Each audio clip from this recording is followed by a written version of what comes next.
Ambush Part 8. The title of this video is Mixed Messaging, and just to be clear, this video is not about anything that was questions I had for the Texas State Regent that I was asking for clarification on. She has not responded to me yet on those, and again, out of an abundance of caution and fairness to her and wanting to protect everybody as much as possible, I'm going to defer talking about those things. I think they'll come out eventually.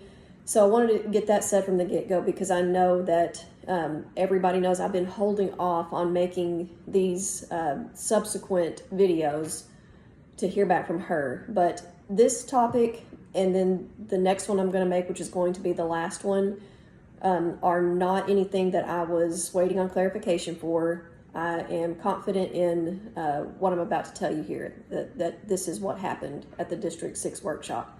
So again, the title of this is Mixed Messaging, and we'll just take it from the top. We know as members of the DAR, members of the Martha Laird chapter, and we've had this confirmed by the legal memo that we received from the Center for American Liberty, our rights as a private member association, meaning we have the ability, the First Amendment right, to determine who our membership is and who we can exclude. As a matter of fact, we exclude not only men, but we exclude people who do not have lineal descent of a patriot. We understand that. We've understood that from the get-go. The problem is that we get the mixed messaging from national. So starting in June of 2023, when this new bylaw amendment was adopted, and again, whether or not you think this has anything to do with the issue is beside the point. The fact of the matter is, during that discussion at the business meeting, the then President General, Pamela Wright, told members that turning a man away that has a state-certified birth certificate that says he's a female would be counted as discrimination. So that message was put out there. That is a mandate that members must accept these men. Later on, in October of 2023, she confirmed this again in her message. She said that trans women are eligible for membership and that we will continue to welcome them. Then, in October of 2023, she circulated an internal memo between state and national officers, and this is where the mixed messaging really started. So in that document, she confirms that trans women are eligible. She also says that a trans woman is not a man, and that a trans woman lives and identifies as a woman, and therefore he is a woman, something to that effect. But then number 6 and number 7 show that the DAR understands the difference between Title II and Title VII as it pertains to, the places of public accommodation and employer-employee relationships versus membership eligibility. So there's the first mixed messaging. Okay, well then, if you fast forward to February of this year, the North Carolina State Regent sent out an email telling North Carolina daughters that our small but vocal group is spreading misinformation. And what we've done is just talk about what the President General said.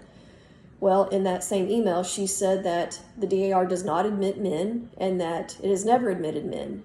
So they're operating under the mindset that a trans woman is a woman, that a man who decides he's a woman and gets his birth certificate changed is a woman. So when they tell members we have not admitted men, they're buying into this idea that a man is a woman. So, and they expect us to buy into that too.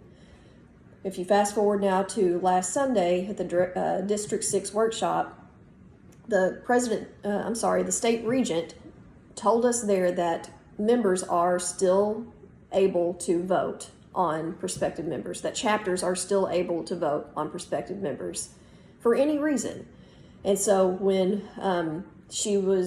when I asked her the question of how do we reconcile what you're telling us here versus what the President General said in June of 2023 at the Continental Congress, her response was that she did not say that Pamela Wright did not say that would be discrimination. And that the reason people think that she said that is because the acoustics were so bad in the theater. She said that I wasn't there, that she was there, I wasn't there, I didn't hear it, and the acoustics were bad in the theater. I'm going to put links below to the video of the business meeting where she plainly says that we cannot turn men away. Otherwise, it's an illegal act of discrimination.